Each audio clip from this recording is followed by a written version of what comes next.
What Big Teeth You Have is brought to you by Damaged, the interactive web series, an entirely new way to experience story. Damaged is a psychological thriller about a young student who tries to unravel the mystery of a local gang and their connection to a serial killer. Viewers are invited to watch the series and gather clues, which unlocks an interactive web experience where users become part of the mystery. Watch the series, gather clues, solve the mystery. To learn more, visit damagetheseries.com.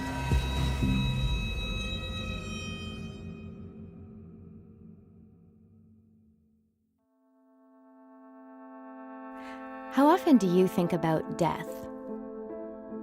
I know that sounds grim, but bear with me a moment. Once a week? Once a day? More than that? We're surrounded by it, soaked in it.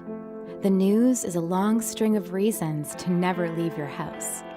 Then there's all the advertisements, designed to remind us you are dying. And the best way to forget is to cover it up, outrun it, escape it. We spend our entire lives trying to forget how they end. We spend so much time forgetting, it sneaks up on us. I'm Robin Reed, and this is What Big Teeth You Have.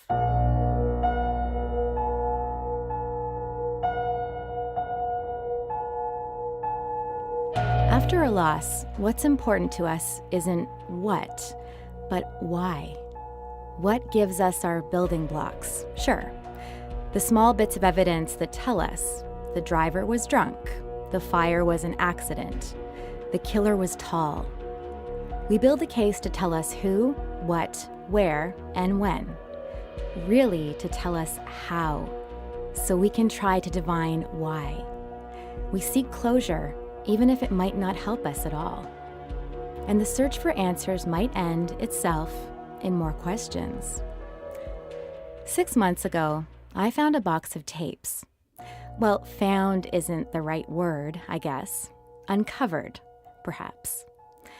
I collect stories in my spare time, mostly diaries bought up at yard sales decades after a person's death. Notebooks, sometimes meticulously kept, sometimes impossible to read. It's a weird hobby, but it's mine. My friends know this about me and keep their eyes out. One friend in particular saw 2 boxes of tapes pulled from someone's basement at a yard sale and didn't blink before buying them up for me. It turns out those tapes were something interesting. Research notes and interviews by a journalist named Samuel Carling for his book about a Canadian serial killer called The Wolf. A book that was never published despite these interviews Sam did 13 years ago. And when I started listening to these tapes, I couldn't stop. Ever since, I've spent the past 6 months digging into the past to discover the story of these tapes.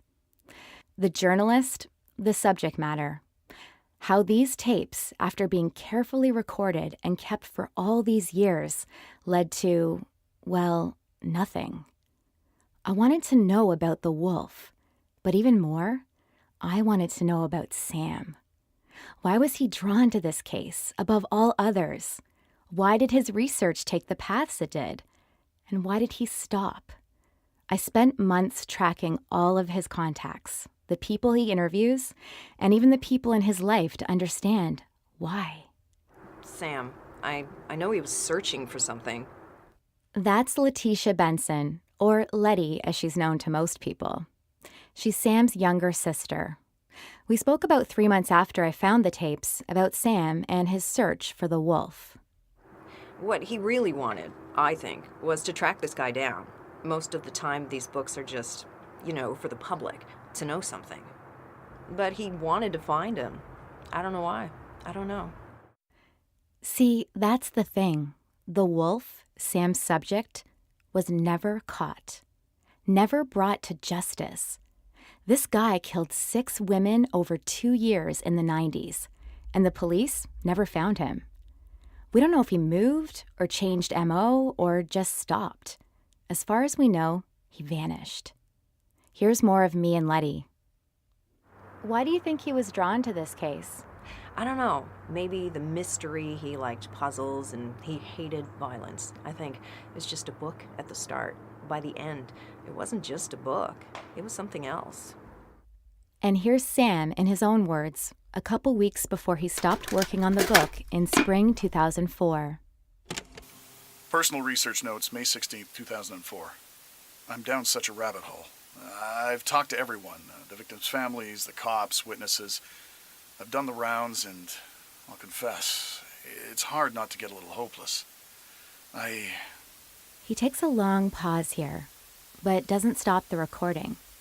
You can hear him breathing, searching for his words, trying to figure out how he feels about it all. I gotta remember, it's just a book. Over these 7 episodes of What Big Teeth You Have, I'll be sharing a lot with you. Sam's interviews with people involved in the case, and some of my own conversations with the people in Sam's life. Because here's the thing. Here's why I never talked to Sam, and why I can't get this story out of my head, even now, after all the research I've done. Sam didn't just stop writing a couple weeks after the clip you just heard. Sam's body was found in his apartment. Suicide. Leaving this, his 3rd book, his magnum opus, unfinished. I can't imagine what must have been going through his head, and in a sense, I don't have to. There are tapes in this box that go right up until the morning of his death. So I have to wonder, looking at the what, where, when, who, and how of it all, why did Sam die? Was he in agony over an epic project that he was starting to think he could never finish?